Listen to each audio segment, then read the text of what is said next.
So hello everyone, welcome to my channel Fiction Addiction. I hope you all are doing great and enjoy the addiction just like me. चलिए तो ब्लीडेड heart का next part start करते हैं।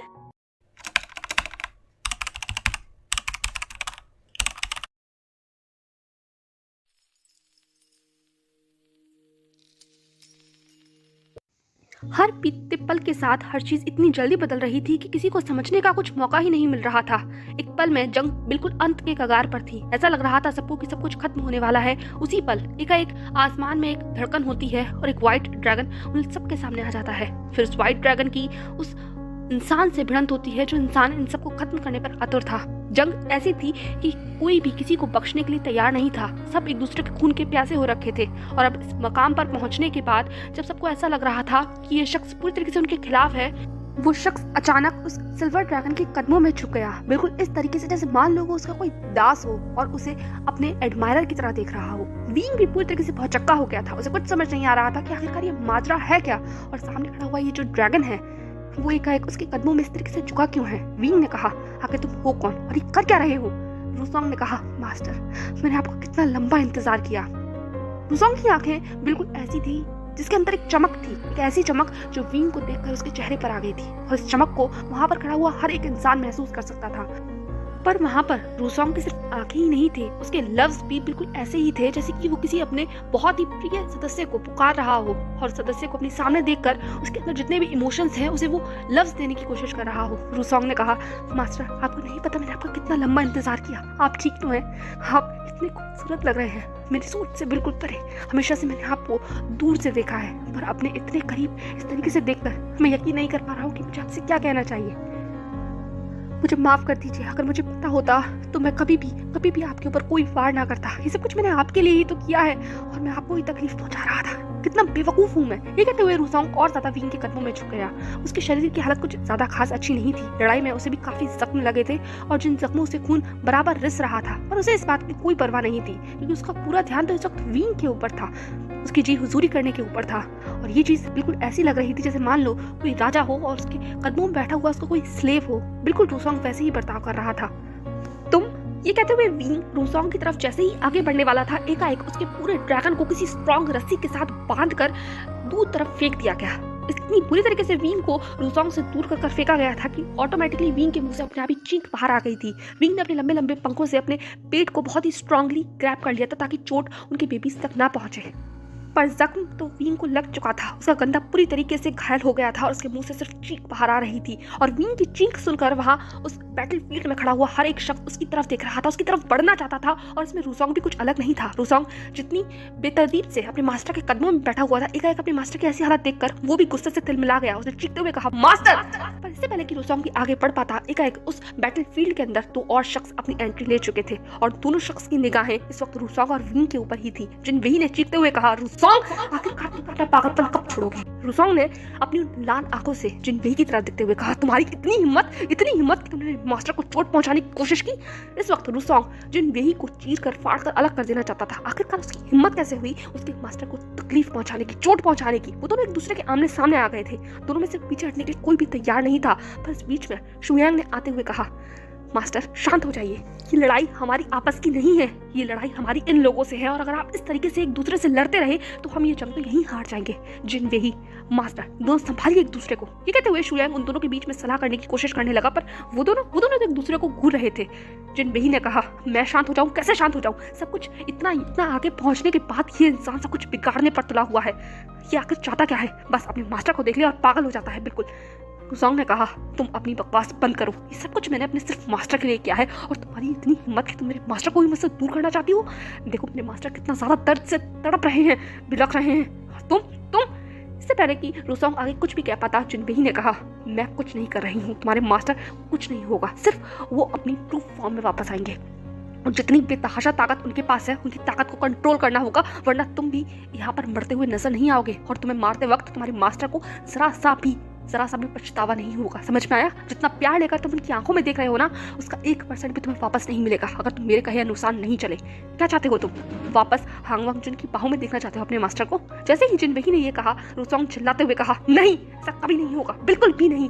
Master सिर्फ मेरे हैं, सिर्फ मेरे। मैंने उनका बहुत लंबा इंतजार किया है और अब मैं ऐसा कुछ भी नहीं होने दूंगा। जिन वही ने मुस्कुराते हुए कहा, हाँ, अगर ऐसा कुछ नहीं होने देना चाहते तो जो मैं कहती हूँ बिल्कुल वैसे ही करो, वरना याद रखना वो हांग वांग जुन बहुत जल्द अपने होश में वापस आएगा और उसके बाद तुम और मैं कुछ नहीं कर पाएंगे, क्योंकि जब इन दोनों की ताकत मिल जाएगी ना, तो ये दोनों हम लोगों को यहाँ से हटाने में एक पल का समय नहीं लगाएंगे और यहाँ तक तुमसे पूछेंगे भी नहीं कि आखिरकार तुम हो कौन। क्या तुम बताना नहीं चाहते अपने मास्टर को कि तुम कौन हो? लेकिन तो जिन वही ने जितनी मैनिपुलेटिव तरीके से इतनी सारी बातें कही थी, वो कहीं ना कहीं रुसोंग के दिमाग पर बहुत ज्यादा असर करी थी। रुसोंग के हाव पूरी तरीके से बदल गए।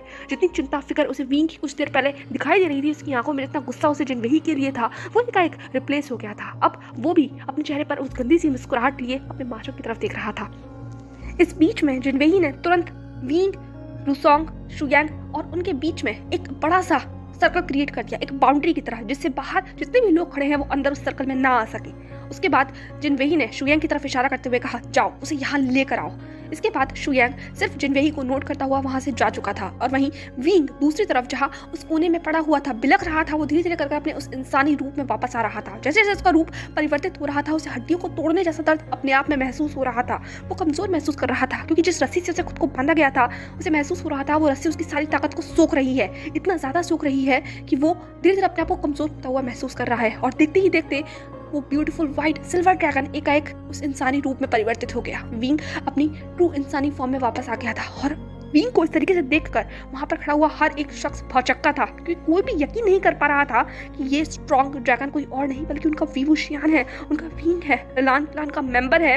यहाँ तक कि जियांग चैंग भी भौचक्का होकर अपने भाई की तरफ देख रहा था। उसे कभी भी नहीं पता था कि विंग के पास इतनी स्ट्रॉन्ग पावर है। लान कुरेन, लैन शिचेन सब भौचक्के थे, भौचक्के बहुत ज्यादा, उससे भी ज्यादा चिंतित थे, क्योंकि सामने जिस तरीके से विंग की हालत थी और ऊपर से उसकी बैली के अंदर जो बेबी है उसकी हालत थी, ये सब कुछ देखकर सब डर गए थे। सब उसके पास पहुंचना चाहते थे, पर जिनवेही ने जो बैरियर क्रिएट किया था उसके उलट जाना बिल्कुल नामुमकिन था।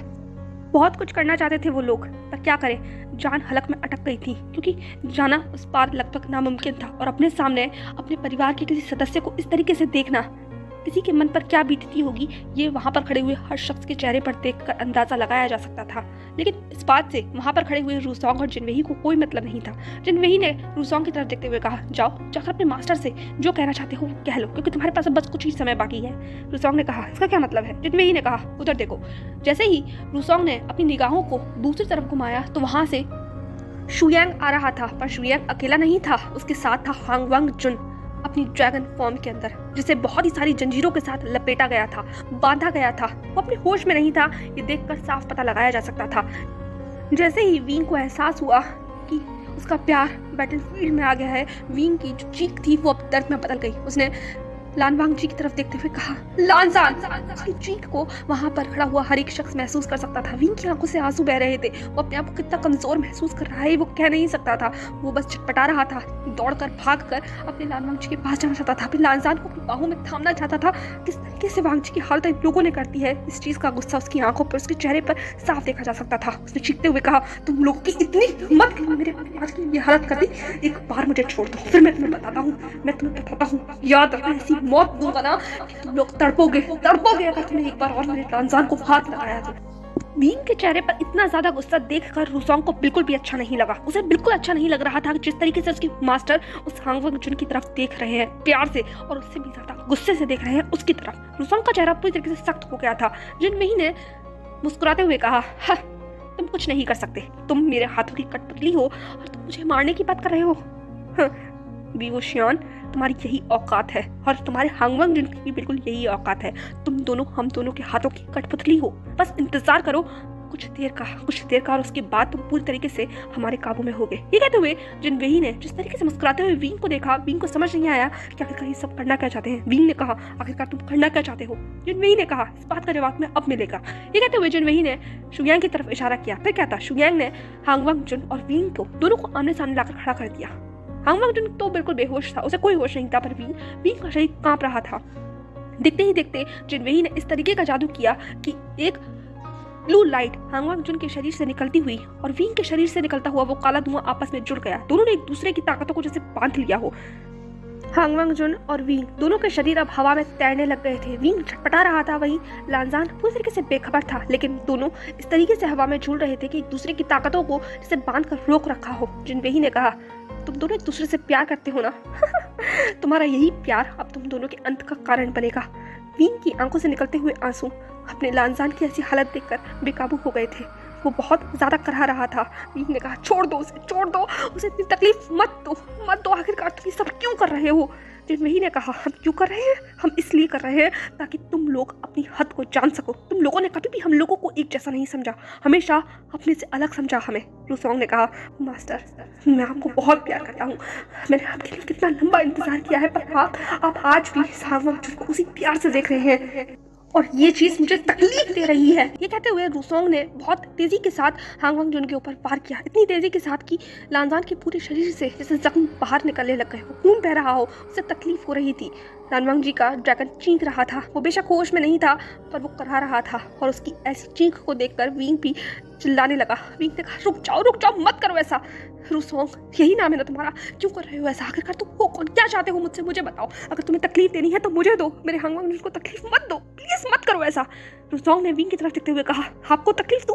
कैसे दे दूं मैं आपको तकलीफ? आपसे तो मैं प्यार करता हूँ मास्टर, बहुत ज्यादा प्यार करता हूँ, पर आप सिर्फ हांग वांग जुन को प्यार करते हैं। आप इससे प्यार नहीं कर सकते, आप सिर्फ मुझसे प्यार करेंगे, सिर्फ मुझसे। ये कहते हुए रूसोंग अब विंग के बहुत करीब आ गया था, इतना करीब कि विंग रूसोंग को बहुत करीब से देख सकता था। विंग ने कहा, वो कौन? रूसोंग ने कहा, आप मुझे नहीं जानते, मैं हूँ जिन रूसोंग। विंग ने कहा, जिन रूसोंग?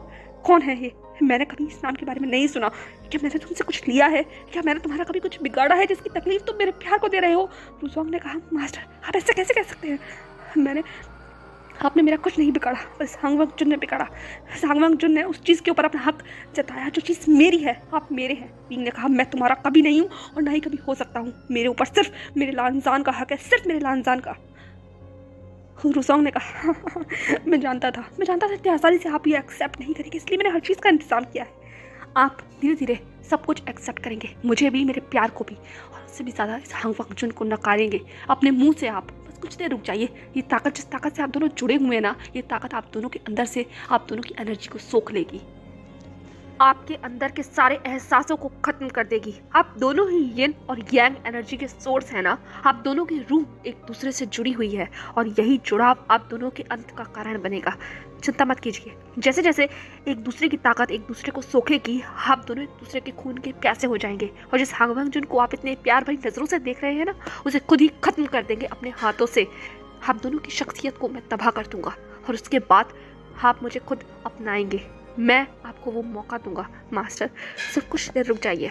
जैसे ही ये प्रक्रिया खत्म होगी, मैं और आप एक नई दुनिया बसाएंगे, एक नई दुनिया जिसके बेताज बादशाह हम दोनों होंगे। विंग ने रूसोंग के पागलपन पर चिल्लाते हुए कहा, नहीं, ऐसा नहीं होगा, ऐसा कभी नहीं होगा। जिनवेही ने विंग के करीब आते हुए कहा, ऐसा होगा वी वुशियान, बिल्कुल होगा, और हमने ऐसा बहुत लंबे समय से प्लान किया है। सब कुछ हमारे इशारों पर चल रहा है। ये हांग वांग जुन तुम्हारा नहीं, ये मेरा है, समझ आया? और इसीलिए तुम्हें अपनी हद पता होनी चाहिए। और जब तक ये सब कुछ हो रहा है, क्यों ना मैं तुम्हें हम दोनों से मिलवा दूं, बता दूं तुम्हें वो कहानी, जिस कहानी को जानने के लिए तुम इतने ज़्यादा तड़प रहे हो। बताओ, जानना चाहते हो कि आखिरकार ये सब कुछ शुरू कैसे हुआ और तुम यहाँ पहुँच कैसे गए? जानना तो तुम चाहते होंगे। जितना मैं तुम्हें समझती हूँ उस हिसाब से तुम्हारे अंदर हर किसी चीज़ को जानने की बहुत ज़्यादा ललक है ना।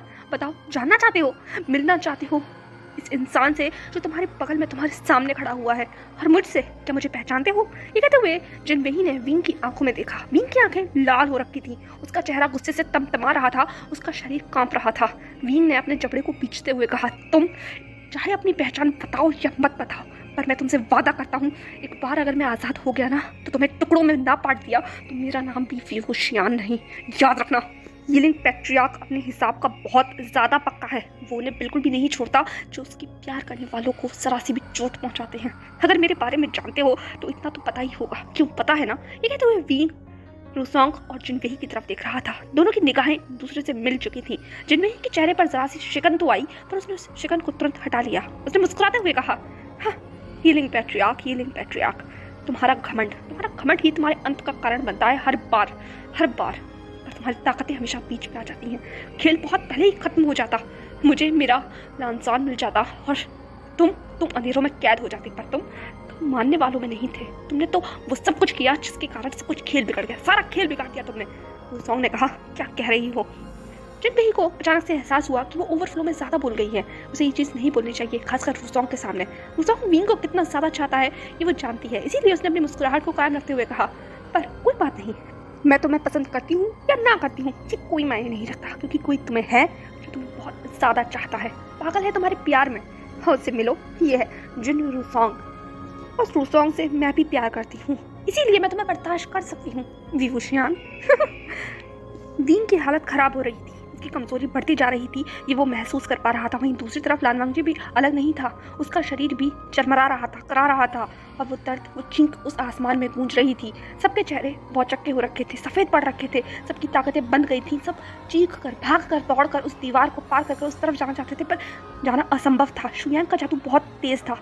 शुयांग ने जो दीवार को जिनबेही ने बनाया था उसे और ज़्यादा मजबूती दे दी थी, और शुयांग इस वक्त उन सबको बांध कर वहाँ खड़ा हुआ था। विंग ने एक लंबी सांस ली और अपनी सारी ताकतों को जुटाकर जिनबेही की आंखों में देखते हुए कहा, मुद्दे पर आओ और बकवास बंद करो, मुझे बताओ आखिर ये सब कुछ क्यों है? इतनी नफरत तुम्हारी आंखों में हमारे लिए क्यों है? और तुम चाहती क्या हो? कौन हो तुम और तुम्हारा ये साथी? मुझे सब बताओ, मुझे सब जानना है। जिनबेही ने कहा, हाँ, मैं भी जानने के लिए और बताने के लिए बहुत बेकरार हूँ। तो सुनो, ये कहानी अब से नहीं, ये बहुत सालों पहले शुरू हुई थी, बहुत सालों पहले। इस कल्टीवेशन वर्ल्ड को बहुत ज़्यादा पसंद है ना, हर चीज़ को बांटना, ताकतों को बांटना, ओहदे को बांटना, हिस्सों को बांटना, विरासत को बांटना, हर चीज़ को बांटना। इन्हें बहुत अच्छा लगता है ना कि सबको एक रैंक के हिसाब से उनके पायदान देना। पर हमारा क्या, उन लोगों का क्या जो तुम लोगों से अलग हैं, जो तुम्हारे उन उसूलों में बैठते नहीं हैं, उन लोगों का क्या? ये कहते हुए जिनबेही सबकी तरफ देख रही थी, उसकी आंखों में नफरत साफ देखी जा सकती थी।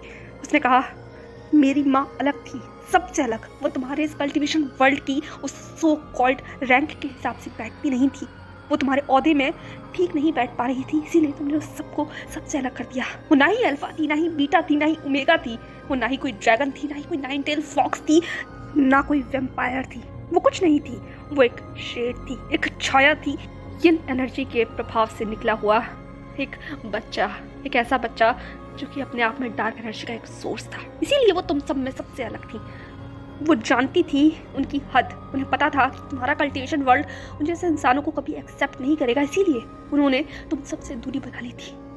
वो जंगलों में रहती थी, कभी भी तुम्हारी दुनिया में शामिल होने की उन्होंने ज़रूरत नहीं की। पर तुम्हारे लोग, तुम्हारी दुनिया के लोग इतने ज़्यादा स्वार्थी हैं, इतने ज़्यादा स्वार्थी कि उन्होंने उन्हें वहाँ भी नहीं रहने दिया। एक दिन वो जिन गुआंगशाओ उस जंगल में आया और उन्होंने मेरी माँ के ऊपर अपनी नज़रों को डाला। मेरी माँ बहुत खूबसूरत थी, बहुत ज़्यादा, और जैसे ही उस जिन गुआंगशाओ की नज़र मेरी माँ के ऊपर पड़ी, वो तो मेरी माँ के प्यार में जैसे पागल ही हो गया। आगे पीछे उनके घूमता रहा, उन्हें ऐसे ऐसे सपने दिखाता रहा जो मेरी माँ कभी देखना नहीं चाहती थी। मेरी माँ ने बहुत मना किया, पर वो जिन गुआंगशाओ अपनी बातों पर इतना ज़्यादा अड़ा हुआ था, ऐसा जादू चलाना चाहता था मेरी माँ के ऊपर कि आखिर मेरी माँ भी उसके उस जादू में, उस बहकावे में आ ही गई। जिन गुआंगशाओ ने कहा वो उसे अपने जिन क्लान में लेकर जाएगा, वहाँ उन्हें एक रानी की तरह बनाकर रखेगा। मेरी माँ भी उस बात पर यकीन कर गई। मेरी माँ ने उस जिन गुआंगशाओ को बताया था कि वो किस तरीके से उन सबसे अलग है, और जिन गुआंगशाओ ने कहा इससे उसे किसी बात को कोई फर्क नहीं पड़ता, वो उनसे प्यार करता है, ना कि उनकी किसी कमियों से। उनकी कमियों को वो एक्सेप्ट कर लेगा। मेरी माँ खुश हो गई थी, उन्हें लगा कि उन्हें अपने जीवन का सच्चा प्यार मिल गया है। पर उन्हें क्या पता था, ये सिर्फ उनकी एक गलती है, एक गलती जिसका पछतावा उन्हें बहुत जल्द होने वाला है। जिन गुआंगशाओ मेरी माँ को अपनी बातों में फैलाकर फुसलाकर वो अपने क्लान में ले आया। जिन क्लान के अंदर कुछ महीनों तक उन्होंने उसके साथ बहुत अच्छा बर्ताव किया, पर जब मेरी माँ ने उसे जिन गुआंगशाओ से कहा कि वो उनसे शादी करना चाहती है, तो वो बंदा इस तरीके से पलट गया जैसे कि मान लो क्रिकेट अपना रंग बदलता है। उसने कहा कि वो भी कुछ समय लेगा, उसे अभी राजगद्दी नहीं मिली है, एक बार जैसे ही वो राजा बन जाएगा वो मेरी माँ से शादी कर लेगा। मेरी माँ भी मान गई। वक्त गुजरता रहा और एक दिन ऐसा हुआ जिसने मेरी माँ के सारे सपनों को चकनाचूर कर दिया। उस जिन गुआंगशाओ ने किसी और औरत से शादी कर ली, और ना ही सिर्फ शादी करी बल्कि उसे अपनी महारानी बना लिया। उस औरत के साथ शादी करते के साथ ही जिन गुआंगशाओ भी अब जिन क्लान का राजा बन चुका था। मेरी माँ उस दिन बहुत रोई, बहुत ज़्यादा रोई, इतना ज़्यादा चीखी चिल्लाई और जिन गुआंगशाओ के पास भाग कर जाना चाहती थी, पर अचानक उनकी तबीयत खराब हो गई, वो बेहोश हो गई। और जब उन्हें अगले 2 दिन के बाद होश आया तो उनके सामने उनका प्यार बैठा हुआ था। मेरी माँ की आंखें चमक गई, उनके चेहरे पर मुस्कुराहट थी। उन्होंने उस जिनगोंगशाओ से कहा कि तुम यहाँ आ गए, पर जिनगोंगशाओ के चेहरे पर तो गुस्सा था। मेरी माँ नहीं समझ पाई कि आखिरकार ये गुस्सा किस बात का है, इसीलिए वो जानना चाहती थी। उन्होंने पूछा कि क्या हुआ, तो उसके जिनगोंगशाओ ने मेरी माँ को थप्पड़ मारा, इतनी जोर से थप्पड़ मारा उन्हें कि जैसे मेरी माँ की सारी कायनात ही कांप गई। मेरी माँ की आंखों में आंसू थे। वो सवाल जानना चाहती थी कि आखिर क्यों क्यों क्या किया है उन्होंने ऐसा। जिनगोंगशाओ ने कहा कि तुम माँ बनने वाली हो, तुम्हारे पेट में एक बच्चा है जो नाजायज है। मेरी माँ को यकीन नहीं हुआ कि वो कैसे अपने अंश को नाजायज कह सकते हैं। वो तो उनका बेटा होने वाला था ना, उनका बच्चा होने वाला था। अगर वो शादी कर लेती तो ये सब कुछ जायज हो जाता। यही सारे सपने दिखाई दे रहे उस जिनगोंगशाओ ने, पर अब ऐसा वो क्यों कह रहा है। मेरी माँ ने पूछा, सवाल जानना चाहा। तो जिनगोंगशाओ ने कहा वो सिर्फ उनकी माँ की खूबसूरती को पाना चाहता था, इसीलिए उन्होंने ये सब बात कही। और ना जाने उन्होंने बहुत सारी क्या चीज़ें कही। मेरी माँ के सारे सपने उस वक्त टूट चुके थे, और जिस ताकत को वो इतने सालों से संभाल कर अपने काबू में कर बैठी थी, उस दिन बेकाबू हो गई। इतनी ज़्यादा बेकाबू हो गई कि उसने पूरी तरीके से सब कुछ तहस नहस कर दिया। उस दिन उस जिनगोंगशाओ को पता चला था कि आखिरकार मेरी माँ इन सबसे अलग क्यों है, ऐसी क्या ताकत है उनके पास जो उन्हें सबसे अलग बनाती है। फिर क्या था, वो कायर डर गया और उसने मेरी माँ को एक अंधेरे कमरों में बंद करवा दिया, बेड़ियों के साथ, सलाखों के बीच। मेरी माँ उन अंधेरे कमरों में न जाने कब तक बंद रही, तब तक जब तक कि उसकी आखिरी सांस ना आ गई। पर वो जिनगोंगशाओ यहाँ ही नहीं रुका, उसने मेरी माँ से हर रोज़ बदला लिया। हर रोज़ वो मेरी माँ को इस्तेमाल करता रहा, तब तक जब तक कि उसकी आखिरी सांस ना आ गई। मेरी माँ की ताकत बहुत थी, बहुत ज़्यादा। मैं महसूस कर सकती थी क्योंकि मैं उसके अंदर सांसें ले रही थी, पर मैं ही अपनी माँ की कमज़ोरी बन गई। मैं उसके अंदर जैसे जैसे बड़ी हो रही थी, वैसे वैसे मेरी माँ कमज़ोर होती जा रही थी। वो अंधेरा, वो टॉर्चर वो उसे कमज़ोर कर रहा था, धीरे धीरे खा रहा था, और मैं भी उसके पीछे थी। मैं जितना ज़्यादा सांस लेती थी, मेरी माँ उतनी ही ज़्यादा दर्द तकलीफ़ में कराती थी। और ये बात तो तुम बहुत बेहतर तरीके से समझ सकते हो ना विभूषण, क्योंकि तुम्हारे साथ भी तो कुछ ऐसा ही हो रहा है ना। जैसे जैसे तुम्हारा बच्चा तुम्हारे अंदर बड़ा हो रहा है, तुम कमज़ोर हो रहे हो, तुम्हारा खुद का बच्चा तुम्हें धीरे धीरे खा रहा है। ये बोलते वक्त जिनवेही की आंखों में एक अलग सा एहसास था, पर विभूषण के चेहरे के ऊपर तो गुस्सा था। वींग सिर्फ गुस्से से जिनवेही की तरफ घूर रहा था और उसकी सारी बातों को सुन रहा था। जिनवेही ने एक लंबी सांस ली, जैसे अपने आप को मना रही हो आगे की बात कहने की। फिर उसने वींग की तरफ देखा और कहना शुरू किया। एक लंबा समय गुजर गया। हर एक 9 महीने के बाद मेरा जन्म हुआ, और जैसे ही मैंने जन्म लिया, मेरी माँ ने अपनी आंखों को बंद कर लिया। उसका जीवन खत्म हो गया, पर उसकी सारी ताकत मेरे अंदर अपने आप ही आ गई थी, क्योंकि मैं अपनी माँ का अंश थी। मैं छोटा एक नवजात बच्चा थी, पर उस जिनगोंगशाओ को ये बात पता नहीं थी कि मैं सब कुछ जानती हूँ। मैंने सब कुछ महसूस किया है, अपनी माँ के हर दर्द को मैंने सुना है। जिस तरीके से जिनगोंगशाओ ने मेरी माँ की ज़िंदगी को बर्बाद किया है, उन पूरे 9 महीनों को मैंने महसूस किया है जब तक मैं अपनी माँ के पेट में थी। और मैंने तब से ही फैसला कर लिया था, इस जिनगोंगशाओ को मैं इसकी असलियत दिखा कर रहूँगी। जिनगोंगशाओ मुझे अपने महल ले गया, अपने बच्चों के साथ शामिल कर लिया। उसे बहुत शौक था हर रात हर रोज़ एक नई औरत के साथ अपना वक्त गुजारने का। वक्त ऐसे ही गुजरता रहा, मैं बड़ी होती रही, उस पर्दे के पीछे ही सही, पर मैं बड़ी हो रही थी। उनके उस बाकी सारे बच्चों के साथ जो मेरी ही तरह थे, नाजायज़, हर दूसरी औरत के साथ। न जाने कितने सारे बच्चे थे जो बिल्कुल मेरी ही तरह थे, पर मैं उन सबसे अलग थी, सबसे अलग। मैं बस ठीक वक्त का इंतज़ार कर रही थी, उस वक्त का जब मैं जिनगोंगशाओ को उसकी सही जगह दिखाऊंगी। मेरी ताकत मेरे पूरे मकाम पे आ जाएगी, और उसके लिए मुझे 18 साल का होने तक का इंतज़ार करना था। 18 साल मेरे लिए आसान नहीं थे। अपनी आंखों के सामने उस शख्स को देखना जो मेरी माँ की इतनी ज़्यादा दर्दनाक मौत का जिम्मेदार था। मेरे चेहरे पर बेशक मुस्कुराहट रहती हो, पर मेरे दिल के अंदर बहुत बहुत ज़्यादा नफरत थी, बहुत ज़्यादा नफरत उस शख्स के लिए। जब भी वो मुस्कुराता था, मेरे दिल के अंदर नफरत बढ़ती जाती थी। मैंने हमेशा अपनी ताकतों को छिपा कर रखा। मैंने कभी भी उस जिनगोंगशाओ या किसी को भी एहसास नहीं होने दिया कि मैं कितनी ज़्यादा अलग हूँ। जिनगोंगशाओ मुझे बिल्कुल किसी साधारण बच्चे की तरह ही देखता था। उसे नहीं पता था कि मेरी माँ की ताकत मेरे अंदर आ चुकी है, और वो उससे भी ज़्यादा खतरनाक है, बेकाबू है, बस सही वक्त का इंतज़ार कर रही है। मैंने अपने जीवन में कोई ज़्यादा एहसासों को महसूस नहीं किया, सिर्फ नफरत, दुख, दर्द, तकलीफ, यही एहसास थे मेरी ज़िंदगी के अंदर जब तक मैंने अपने जीवन को जिया। पर एक दिन मेरी ज़िंदगी में एक अलग एहसास का जन्म हुआ। मेरा दिल पहली बार धड़कता हुआ मुझे महसूस हुआ, मेरी आंखें चमकती हुई महसूस हुई। मैं खुद भी नहीं बता सकती कि मुझे कितना अलग महसूस हो रहा था जब मैंने पहली बार एक ऐसे शख्स को देखा था जो मुझसे कितना ज़्यादा अलग है। मैं 12 साल की थी जब मैंने उस शख्स को उस क्लान मीटिंग के अंदर देखा था। उस पल मुझे एहसास हुआ जैसे वो पहली नज़र का प्यार हो। वो वहाँ अपने भाई के साथ आया था, मुझे उसका नाम नहीं पता था, पर मैं उसको दूर से देखकर ही बहुत खुश थी। उस दिन पहली बार मेरे चेहरे के ऊपर मुस्कुराहट आई थी।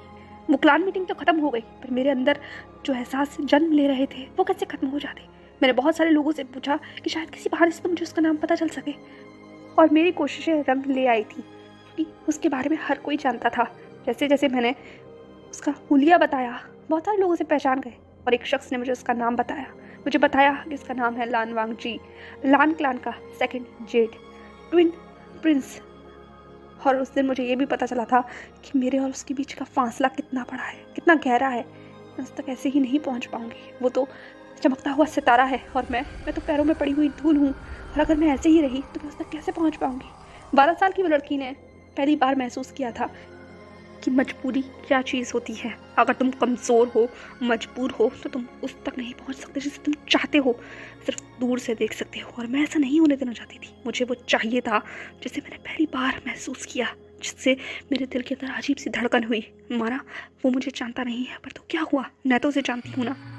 और अब कहीं ना कहीं मैं अपने माँ के एहसासों को समझ पाई थी। मैं समझ गई थी कि मेरी माँ आखिरकार मेरे बाप के पीछे इतना ज़्यादा पागल क्यों थी, एक ऐसे इंसान के पीछे से जिन्होंने उसका जीवन बर्बाद कर दिया।